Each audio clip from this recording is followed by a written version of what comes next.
Next is there are some example of activities in teaching listening for young learner. Oke, aktivitas-aktivitas yang bisa kita lakukan ketika mengajarkan listening untuk anak. The first is story, English story, bercerita. So, when you have told your story, there are a lot of things you can do with it. For example, jadi banyak sekali kegiatan yang bisa kita lakukan ketika anak mendengarkan sebuah cerita, especially in English. The first, give the children sentences that tell the story out of order and ask them to put them in the right order. Nah, yang pertama, mereka mendengarkan story dari kita, lalu kita berikan kepada mereka susunan ceritanya dalam bentuk kalimat-kalimat yang diacak. Nah, sambil mendengarkan cerita yang diberikan oleh guru, mereka menyusun kalimat-kalimat tersebut menjadi cerita yang runtut. Next, in groups, give each child a picture of part of the story. The children describe the pictures to each other and put them in order. Nah, kalau yang pertama dalam bentuk kalimat, yang kedua kita juga bisa membuat dalam bentuk gambar. Jadi ketika mereka mendengarkan cerita tersebut dalam bahasa Inggris, mereka menyusun gambarnya. Atau setelah itu mereka mendeskripsikan tentang gambar tersebut. Give the children the story in split sentences and ask them to match the half. Nah, kalau ini yang ketiga, potongan story, lalu potongan kalimat, cerita tersebut dipotong dalam bentuk kalimat-kalimat, atau satu kalimat dipotong menjadi dua, dan mereka diminta untuk menjodohkan kalimat tersebut sehingga menjadi kalimat yang baik. The fourth, give the children a gap version of the story and ask them to fill in the gaps. Jadi, cerita yang guru menceritakan sebuah cerita dan anak-anak memegang teks cerita tersebut, tetapi ada bagian-bagian yang dikosongi dan anak diminta untuk melengkapi cerita tersebut. So get the children to dramatize the story perhaps with puppets. Jadi mereka bisa menceritakan kembali cerita tersebut, mendramakan ceritanya, dan bisa juga menggunakan puppet atau boneka. Give the children to mime the story as you tell it. Guru menceritakan sebuah cerita dengan beberapa karakter dan anak diminta untuk mencontohkan atau mempraktekkan mimik wajah tokoh yang pertama ketika mengucapkan seperti ini, atau tokoh yang kedua ketika kata-katanya seperti ini. Get the children to draw a comic strip of the story. Anak menggambar komik singkat tentang cerita tersebut. Kegiatan dari awal, runtutan pertama seperti ini mereka gambar, lalu yang kedua, selanjutnya sampai terakhir. Next, selain story, kita juga yang paling umum, yang paling mudah digunakan adalah TPR, Total Physical Response. The teacher give an oral command while she or he demonstrates it. Jadi guru memberikan perintah dalam bentuk lisan. Jadi anak-anak mendengarkan, listen to the teacher's command, and they demonstrate or practice what the teacher say. Guru memberikan instruksi dan anak mempraktekkan apa yang diinstruksikan oleh guru. The next, children or young learners can listen and follow simple commands. Setelah guru mendemonstrasikan, lalu anak-anak bisa mengikuti dan mendengarkan dan mengikuti instruksi-instruksi atau perintah-perintah yang mudah bagi mereka. Here are some activities. Listen and do. The aim to develop intuitive listening to present and practice structures and vocabulary. The activities here. Aktivitas listening yang saya akan jelaskan di sini ada di buku Anda, ya. Coba dibuka yang teaching listening to young learner. Nah, yang pertama menggunakan total physical response yang tujuannya untuk mengembangkan listening anak dan mempraktekkan struktur bahasa Inggris dan juga vocabulary-nya. The children listen to the teachers giving instruction and obey them. Prepare a list of commands relate to the topic or language point. Siapkan daftar kalimat-kalimat yang akan disebutkan kepada anak. Lalu, start with simple commands and build up to more complicated ones. Mulai dari perintah yang mudah, yang paling mudah, lalu meningkat ke kalimat atau kata yang lebih sulit. Oke, ini contoh-contoh the example of commands. Kalau classroom commands ada stand up, sit down, give a pencil please, open or close the door, put up your hand, dan guru meminta mereka melakukan kegiatan-kegiatan yang diinstruksikan. Kalau tentang body, touch your head, put your hand on your head, touch your nose, and etc.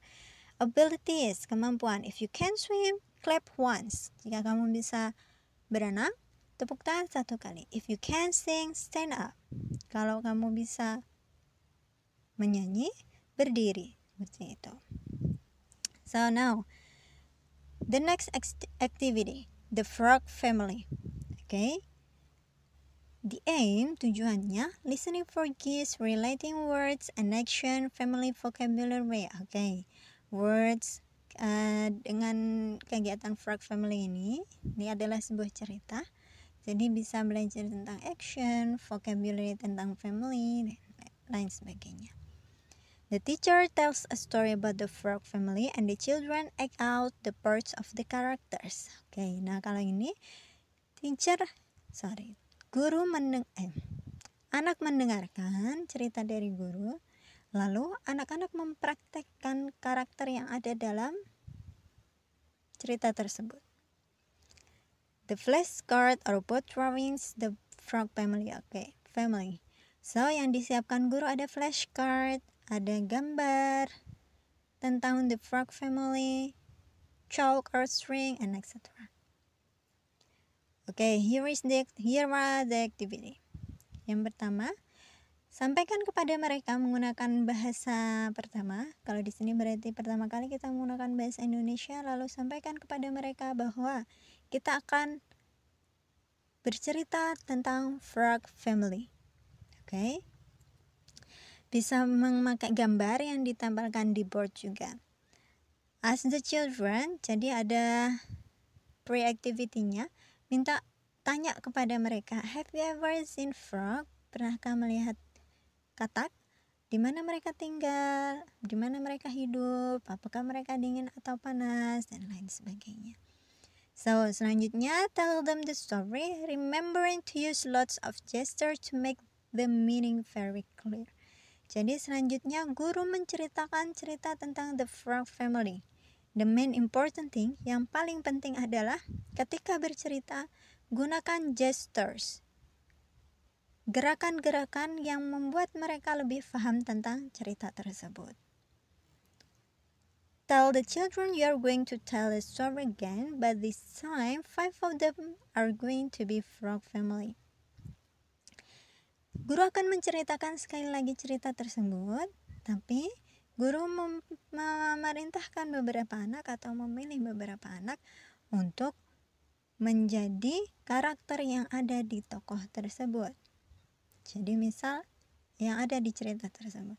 Ada tokoh ayah, ibu, dan anak. Nah, ada yang jadi ayah, ibu, dan anak. Lalu ketika guru bercerita tentang misal kalimatnya tentang ayah. Ayah berjalan, then the students practice to walk. Mempraktekkan jalannya ayah. Seperti itu. So, tell the story again. Encourage them to do gestures with you as you tell the story. Dan juga bisa menceritakan kembali cerita tersebut dan meminta seluruh anak-anak untuk mengikuti gerakan-gerakan yang ada di dalam cerita tersebut. All the children will want to have a go at acting out of the story with several times you can divide the class into several parts. Oke. Jadi anak-anak masih excited, tertarik, dan kita bisa membagi beberapa kelompok dalam mempraktekkan kegiatan ini. So, the other activity, Timmy goes shopping. Listen and identify. Timmy goes shopping. Ini juga sebuah cerita. Listen and identify. Tujuannya apa? Listening for detail. Mendengarkan tentang detail-detail yang ada dalam cerita. The language of shop and shopping. Berarti bahasa-bahasa tentang atau vocabulary tentang toko dan berbelanja itu apa saja. The children listen to a story and choose pictures that fit what they have heard. Anak-anak mendengarkan cerita dan memilih gambar yang sesuai dengan apa yang mereka dengar. Make a photocopy of the 4 different shopping baskets for each child, or make large pictures of the basket that you can stick on the board. Jadi menyiapkan gambar keranjang belanja yang berbeda-beda, ada 4. Nah, salah satunya itu yang benar, yang sesuai dengan apa yang dibelanjakan Timmy. Jadi mereka harus mendengarkan ceritanya dan memilih mana keranjang yang benar milik Timmy sesuai dengan cerita tersebut. Practice it using mime, gestures, and picture. Gunakan mimik wajah, gestur tubuh, dan juga gambar. So, runtutan ceritanya. The first, tell the children you're going to tell them the story of a boy called. Nah, pertama ada pre-activity-nya dulu. Bilang kalau kita akan bercerita tentang Timmy who went shopping. Selanjutnya, ask them, do you ever go shopping? Pernah belanja enggak? Sama siapa? Apa pergi sendiri? Sama ayah ibu apa enggak? Dan lain sebagainya. Nah, ketika mereka ditanya seperti itu kan, pasti mereka akan suka ketika ditanyakan tentang their experience, pengalaman mereka. Selanjutnya, show them the pictures of the food and ask them in which shop you buy what. Teach the English name of the shop and write them on the board. Nah, tunjukkan gambar-gambar tentang makanan dan minta mereka di toko apa mereka belinya. Misal makanan, kan nama-nama toko dalam bahasa Inggris itu berbeda-beda. Toko buah, fruit stall, toko daging, butchery, terus toko sayuran, greengrocer, and etc. Nah, mereka harus memilih makanan sesuai dengan tokonya. Lalu kita ajarkan kepada mereka, oh ini, dan lain sebagainya. Tell the story of Timmy Goes Shopping. Selanjutnya kita ceritakan kepada mereka tentang Timmy pergi berbelanja. Then ask the children to tell you what was on Timmy's shopping list and which shop he went to. Jadi ketika mereka mendengarkan, mereka mencatat apa saja sih yang dibeli Timmy, gitu kan? Dan selanjutnya di toko apa dia pergi. Misal mau beli sayuran, dia pergi kemana? Lalu mereka menuliskan di papan tulis. Give the children the pictures of the basket and tell them that one of them is Timmy's basket. Atau yang lainnya bisa pakai tadi gambar keranjang yang berisi belanjaan Timmy. Lalu murid memilih salah satunya mana yang benar milik Timmy ketika berbelanja. Lalu kita bisa ulangi ceritanya lagi sehingga mereka feeling happy and interested in learning. Ask the children to discuss and ask them which basket they choose and why. Nah, minta anak berdiskusi dan suruh memilih mana basket yang benar milik Timmy dan kenapa memilih keranjang tersebut. Okay, so that's all about activities in teaching listening. Thank you for your attention. Assalamualaikum warahmatullahi wabarakatuh.